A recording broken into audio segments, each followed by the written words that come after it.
Peace and blessings. Welcome back to Unexplained Mysteries Tarot. I'm Jovhannah, an intuitive tarot reader, healer, body worker, coach.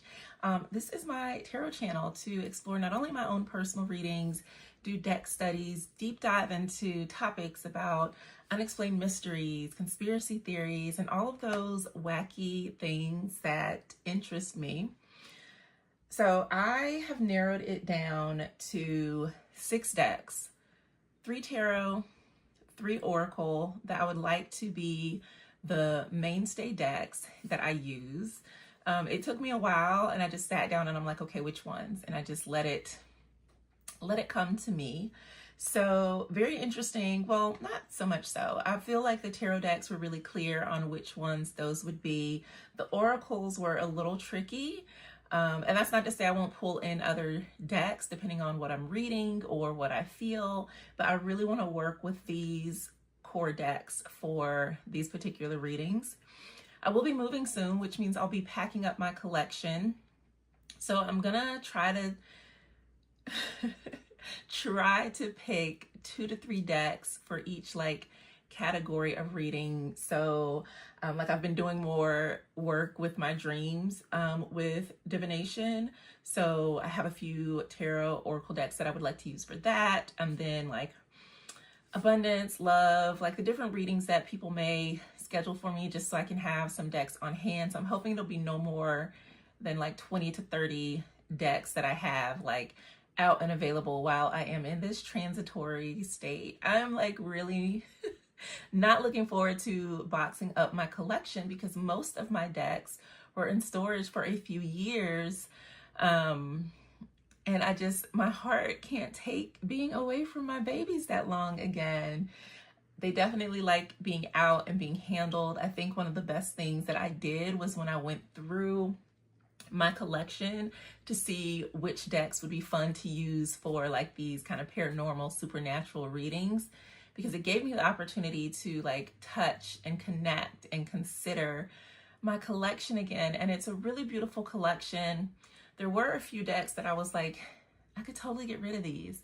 And then there were some that I'm I really want to read with these. So part of what I want to do on this channel is just dive into all of my cards and divination tools and just kind of share what comes up and all of those fun things. So let's get into it.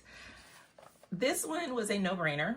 This is Tarot of the Unexplained. This was created by Tisdale. It's a deck of cryptids, ghosts, UFOs, and other urban oddities. I feel like seeing this deck kind of gave me the yes, go ahead. You should do these readings around these things because it's not something that I saw a lot of. And it's things that really interest and excite me that I've always had a interest in.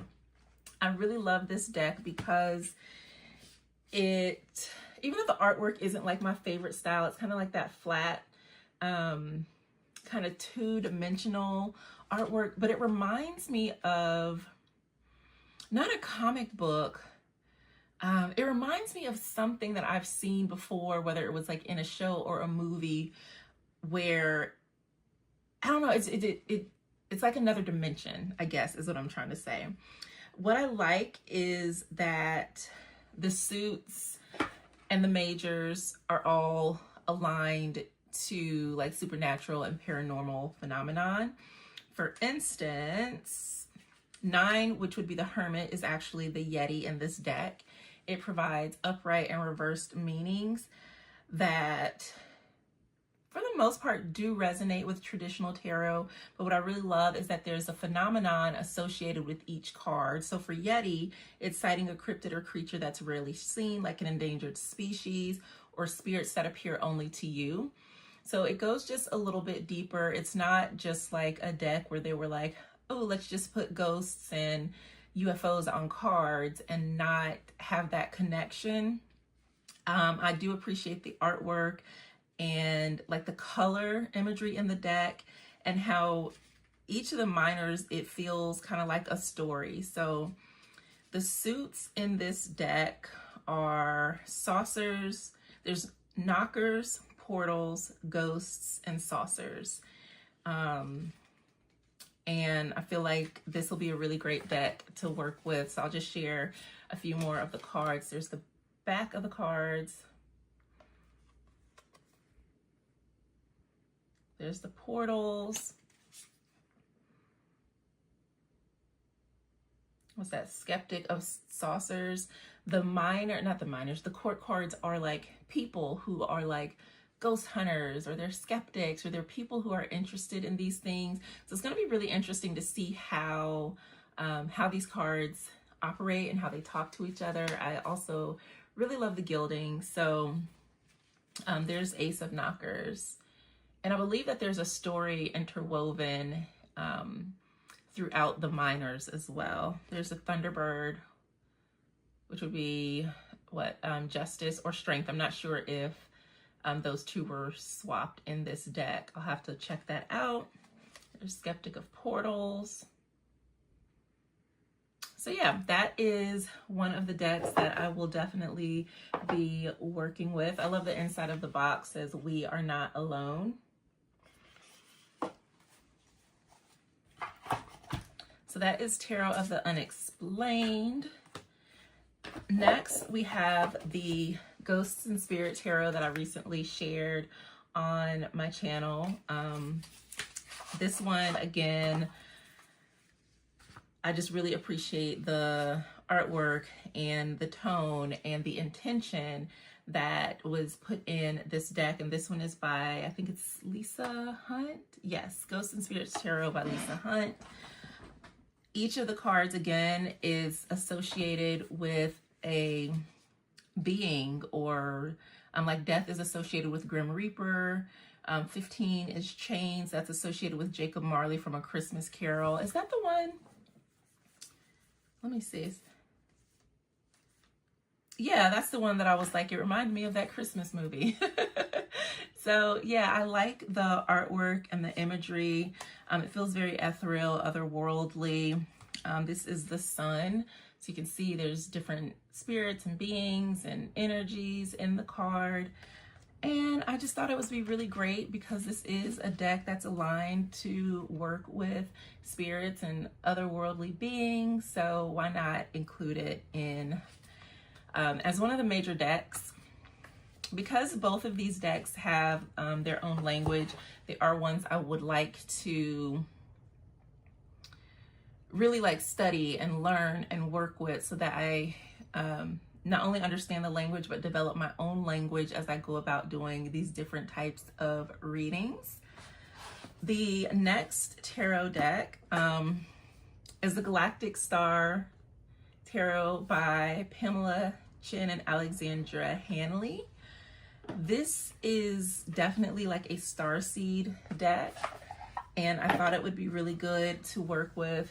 Look at the backs of the cards, because it does have that cosmic, that otherworldly being, that step into another universe. There's the Death card. I love the artwork in this particular deck. There's the Queen of Cups. I'm still getting used to my camera being the way that it's set up now. There we go, Queen of Cups. So yeah, it just features these like alien beings, these virtual, like kind of sci-fi, just very different. Oh, look at the Three of Swords. That's so pretty. It's like a crystal heart almost. And it's just out there in the universe. Here's the Seven of Swords. You've got cows being abducted by the UFO. So I thought this would be a really great deck to work with as well, just because it is very galactic and cosmic, and it does feature aliens and UFOs and futuristic, and just, I think it fits the theme of what it is that I'd like to do and explore and accomplish. And so inside of this box, it says manifest your most magical star-aligned life.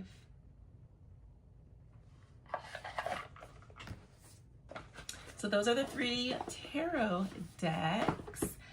Now, the oracles were a little tricky because I had a lot of ones to choose from, but like I said, I kind of was just like staring at my collection and thinking over the different decks that I reviewed and pulled and wanted to see like, okay, which ones feel really, really aligned for this. So one of the first ones I chose was the Connected and Free, the Alchemist Oracle by Inner Hue. And I chose this one because this deck really helps me when it comes to channeling and automatic writing. There's something about these cards or the art that just really speak to me clearly, where I'm able to receive messages. So these aren't necessarily, you know, cards that focus on ghosts or spirits or otherworldly beings, but I get a lot of information off of these cards, and I felt like it would be a really great deck to include. And if I find that it's not resonating with these types of readings, then I can always switch it out. But this is one of my favorite oracle decks. The guidebook is packed full of like really helpful information. It even has like crystal associations. And I just felt like it had a good enough variety, and I have a good enough connection with it for it to help me out when I'm doing these types of readings. The next deck that I chose to go with is the Southern Gothic Oracle with the Haunts and I think Poison expansion pack. This is by Stacey Williams Ing.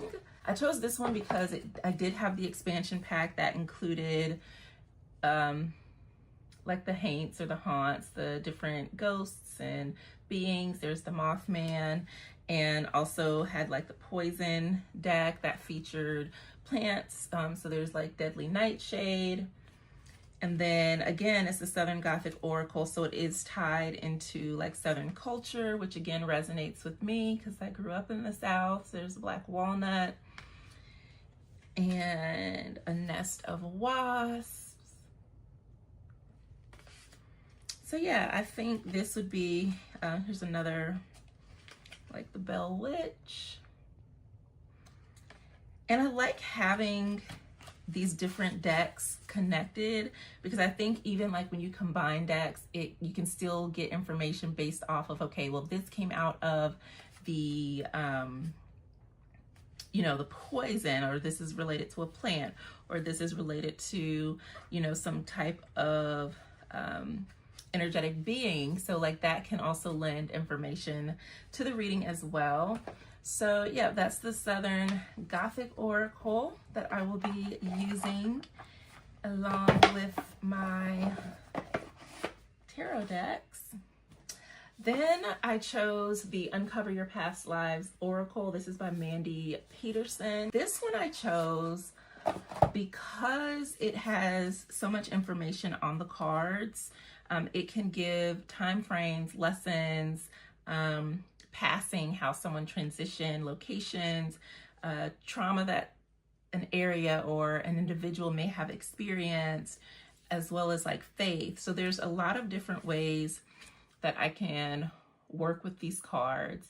Then there's also information on the back of the card. So this is related to animals. And then there's one that's like teacher. So like I said, there's a ton of different ways to really work with these cards. And I'm just excited to, one, use this deck because I really love how how Mandy used the shape of the card as part of the divination, where I've seen like some circular decks that are just circular because they're circular. But like depending on which way the card is upright, then you can glean information from that. And I just think it has a lot of powerful information that can help me out when I'm doing these types of readings to, you know, explore what's going on.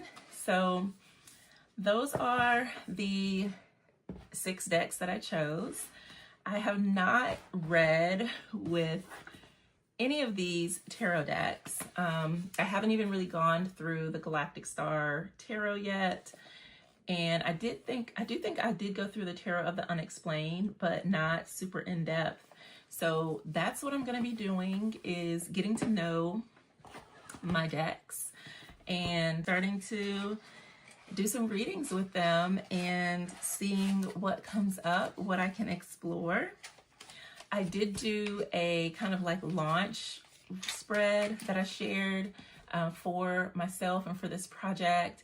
And I shared the spread, so if you have a project or something that you're working on and you kind of want to see how things are going to go, you can use that spread as well.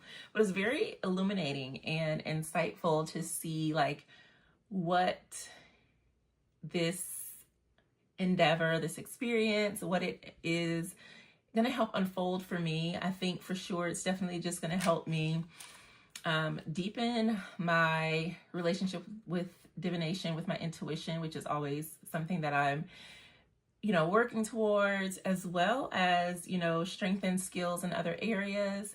So I'm excited about that. And I'm just really ready to start doing some readings about these like different mysteries and things that we are seeing and experiencing. Like every time I pop on like TikTok, or I can go down different little rabbit holes researching things about strange phenomenon that people are seeing like now, and I'm just like, oh, I want to know more, like what is really going on. So that's part of why I really wanted to do this as well, because I think there is a lot of communication, a lot of signs and chatter that we can all maybe glean some sort of information from. Like I was just seeing something as well where archaeologists feel like they have just found Lot's wife, kind of like petrified, and I'm just like, I want to explore these things. So yeah, I'm excited. I feel like I have a great start with my collection here on decks that I can use for these readings. So thank you for tuning in. If you think of any decks that you feel would lend themselves very well for readings around conspiracy theories, supernatural, paranormal phenomena, just unexplained mysteries that may have happened past, present, whatever, let me know, because I would love to check them out. Until next time, I'll see you again soon. Peace.